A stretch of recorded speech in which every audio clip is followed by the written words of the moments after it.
12 minutes sur Zone de RTCI, vous écoutez toujours Patchwork en compagnie de Raissel Bozib à la console et une Babachir côté micro. On est ensemble jusqu'à minuit et tout de suite on retrouve Faten Adaris qui va nous parler du SIG Event 2.0 qui est organisé par SIGCOM sous le slogan cette année de l'ingénieur, technicien et leader. Bonsoir Faten.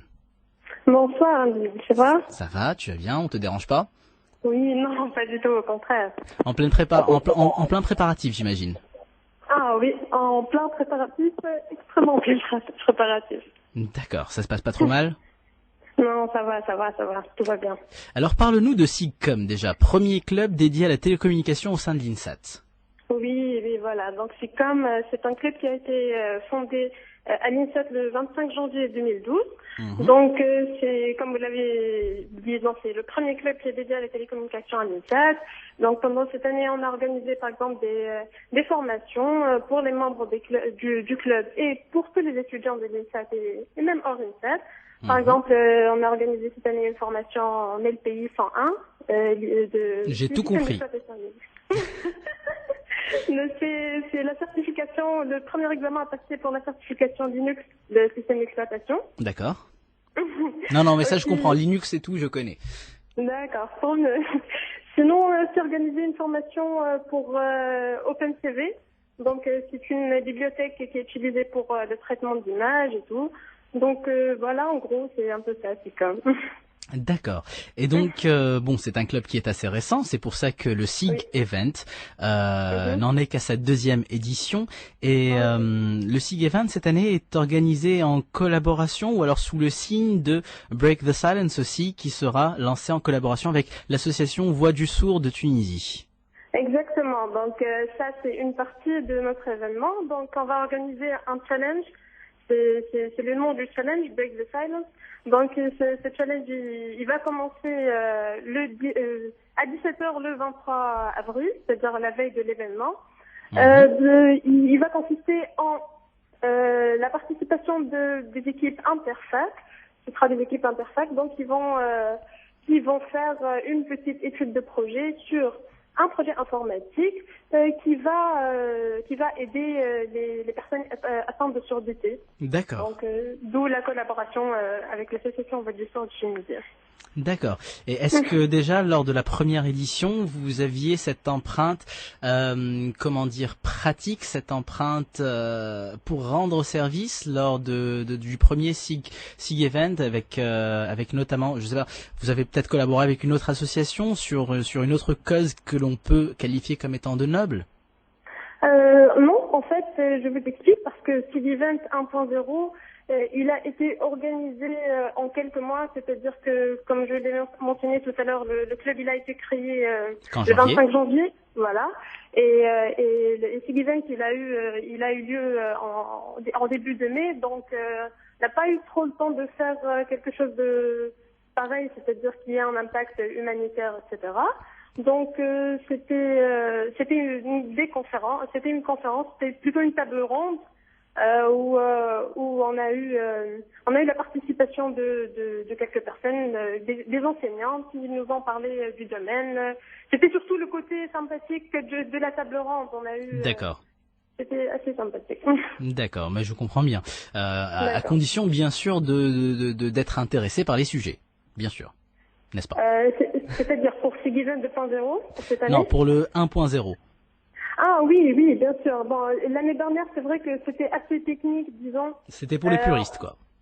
Voilà, c'était ça, c'était assez technique, donc ça visait que, disons, le côté télécommunication, peut-être. Contrairement à cette année.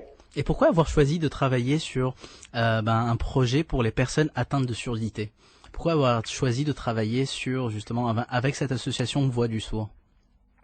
Parce que en fait on voulait on avait envie de faire un challenge et on voulait sortir un peu de l'ordinaire, c'est-à-dire en général les challenges informatiques c'est 24 heures de coding, 24 heures de hacking. Voilà, exactement, de hacking. Donc les personnes ils travaillent pendant 24 heures pour avoir finalement un prototype qui leur servira eux ou le club, c'est-à-dire. Mais cette année on a voulu sortir un peu de l'ordinaire, c'est-à-dire que on a voulu faire le côté humanitaire. C'est-à-dire que tu vas faire quelque chose, d'accord, c'est bien pour toi, pour le club, mais ça va surtout servir des besoins réels. Autant que ce soit utile. Voilà, exactement. Bien. Mais notre événement, c'est pas seulement ça, en fait. Je sais, mais je sais bien. Justement, j'allais te poser la question par rapport à l'événement lui-même. Raconte-nous le déroulement de ce SIG Event 2.0. D'accord. Donc, en fait, SIG Event 2.0, il va être entamé par l'exposition de nos ateliers pendant la matinée. C'est-à-dire que ce sont des ateliers qui ont été effectués par les membres du club PICA. Bien sûr, en relation avec notre domaine qui est les télécommunications. Par exemple, on peut citer des ateliers RFID, voiture UP, etc. Donc, ça, ce sera dans le hall de l'INSAT, ce sera une ambiance sympathique et chaleureuse. Des personnes, ils peuvent venir, ils peuvent demander, il y aura des stands des ateliers, ils peuvent demander des explications, comment ça s'est passé, etc. Il y aura à manger? Bien sûr, il y aura toujours à manger. Donc, pendant la deuxième partie, qui va commencer, disons, vers 13h, à l'auditorium de l'INSET, il y aura des conférences qui vont porter sur le leadership en premier lieu. C'est-à-dire qu'on aura au début une conférence qui va être présentée par M. Lotfi Seydi. Donc, ce sera le sujet, ce sera Tools of Success Beyond Expertise, c'est-à-dire les clés du succès. Au-delà de l'expertise. Voilà, au-delà, c'est ça, au-delà de l'expertise. Aussi, après, on va voir Madame Mahé Liachim Gaïs, qui va nous présenter iTech. C'est Marketing and Quality Manager qui est au sein de la société iTech. Donc, elle va nous présenter sa société, sa vision et ses valeurs. Et puis, ensuite, il y aura une partie intéressante, surtout par rapport aux personnes qui sont passionnées de jeux vidéo. Donc, on aura Monsieur Ilyes Chaper, qui est le Product Manager et Game Designer au sein de la société Digital Mania. Donc, ce monsieur, qu'est-ce qu'il va faire? Il va nous présenter cette société, et puis surtout, on va insister sur le côté comment il a pu ouvrir une entreprise, les difficultés qu'il a eues, etc. L'entrepreneuriat, quoi. Exactement, l'entrepreneuriat, c'est un sujet assez vaste et assez important surtout. Surtout pour les jeunes Tunisiens que l'on veut voir effectivement évoluer et progresser dans ce domaine. Voilà, exactement. Et aussi, donc, ce monsieur, il va aussi faire une petite démonstration sur la création d'une application en réalité augmentée. Bon, il va faire ça en 5 minutes, c'est-à-dire ça va pas prendre beaucoup de temps. Et puis, on va finir par une conférence qui sera présentée par monsieur Cherchouk, Mourad Cherchouk, qui est le PDG de l'ATI. Tout à fait. Donc, donc, il va nous parler de TuneXP. D'accord. Et puis finalement, on va annoncer les gagnants du challenge qui est Break the Silence. D'accord. Alors justement, par rapport aux gagnants des challenges ou du challenge, est-ce qu'il y a un suivi qui va se passer derrière? C'est-à-dire, est-ce qu'au niveau de leurs applications, des meilleures applications qu'ils auront présentées ce soir-là, ce jour-là, est-ce qu'il y aura un suivi, une espèce de production de tests à échelle réelle avec des personnes malentendantes?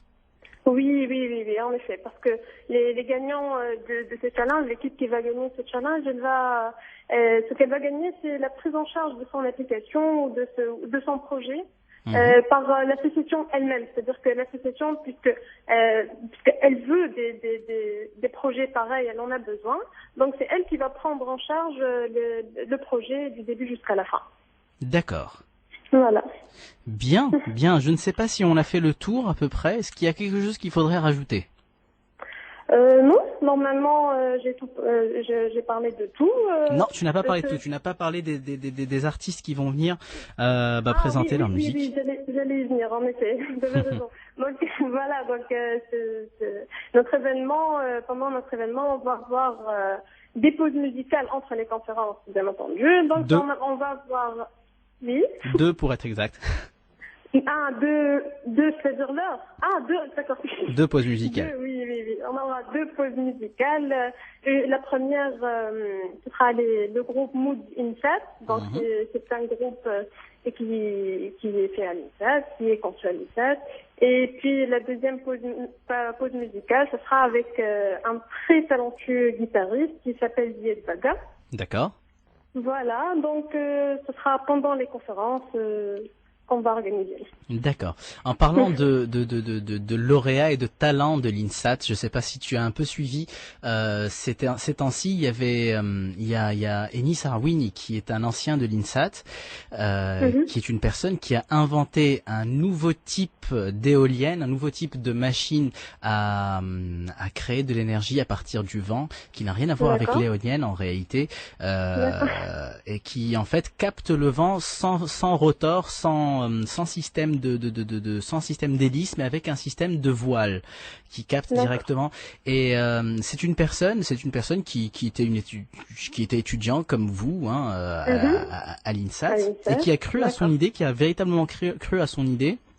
Et qui a pensé à toute l'exploitation industrielle qui pourrait découler de cette idée.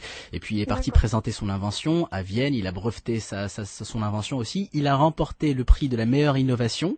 C'était la semaine dernière, justement à Vienne, en Autriche. Et je pense que c'est une personne qui serait assez intéressante aussi à pour discuter avec elle, à présenter, si vous voulez parler de cette de ces idées d'entrepreneuriat au niveau des jeunes inventeurs, des jeunes créateurs du côté de l'INSAT. C'est juste une proposition que je fais comme ça. D'accord, je prends note et puis merci beaucoup. Il n'y a aucun problème. Je prends ma note de ça. D'accord. Il n'y a aucun problème et puis de toutes les façons, on aura l'occasion d'en reparler. On va juste rappeler très rapidement que ça se passe le 23 à partir de 17h pour le début de la création des programmes. Exactement, pour le challenge, exactement. Donc ça, c'est essentiellement ouvert aux personnes qui sont déjà inscrites, je pense. Oui, bon, l'inscription, elle se déroule toujours. Elle est toujours ouverte, d'accord. Oui, voilà, elle est encore ouverte. D'accord, l'inscription est toujours ouverte. Tu peux nous donner une adresse mail ou un numéro de téléphone à contacter pour les personnes qui nous écoutent là et qui aimeraient éventuellement s'inscrire? Oui, bien sûr. Bon, déjà, on a la page sur Facebook, la page du club Sitcom. Vous aurez tous les détails, c'est-à-dire de l'événement, du challenge, etc. Tout est actualisé, tout est mis à jour. Mais si vous voulez que je vous donne que je vous fournisse une adresse email, je vous fournis une adresse email. Écoute, il n'y a pas de problème, on est à l'écoute. D'accord, donc vous pouvez me contacter sur faten.ris@gmail.com. D'accord. Faten, faten.ghri2s. D'accord, @gmail.com. Et puis, comme ça, vous pourrez contacter Faten et participer au SIG Event 2.0. On va rappeler que ça se passe, la journée du 24 commencera à 9h.